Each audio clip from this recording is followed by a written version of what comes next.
La restauration des collections est une activité souvent méconnue.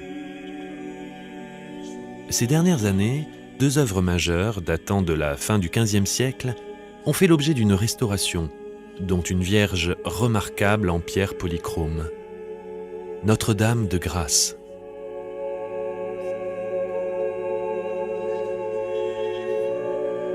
Cette œuvre anonyme apparaît dans l'inventaire du musée des Augustins en 1805. Elle a subi au cours du temps des altérations successives et son état était préoccupant en 1999 lorsque la restauration fut décidée. Celle-ci permit d'éliminer les différents repeints qui avaient progressivement modifié l'apparence de la sculpture et masqué l'extrême finesse de la polychromie originale.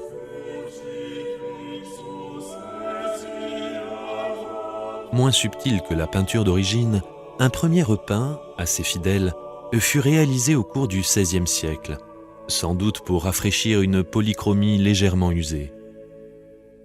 Puis, au siècle suivant, un second repeint modifia significativement le choix originel.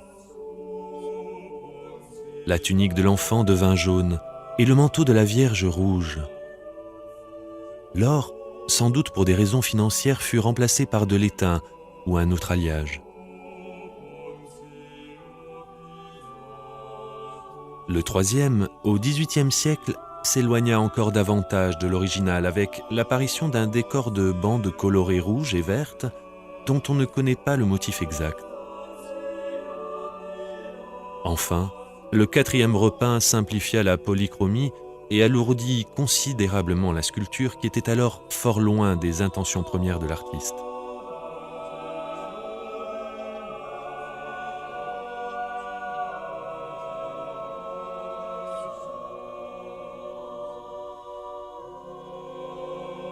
Au centre de la base, l'écu a été bûché pour faire disparaître les armoiries du commanditaire. Cette destruction volontaire a certainement eu lieu pendant la période révolutionnaire. Le passage du temps, la fragilisation de la pierre et de la couche picturale, les manipulations successives parfois hasardeuses, des essais de nettoyage plus ou moins heureux, les effets de la pollution urbaine dégradèrent progressivement ce chef-d'œuvre.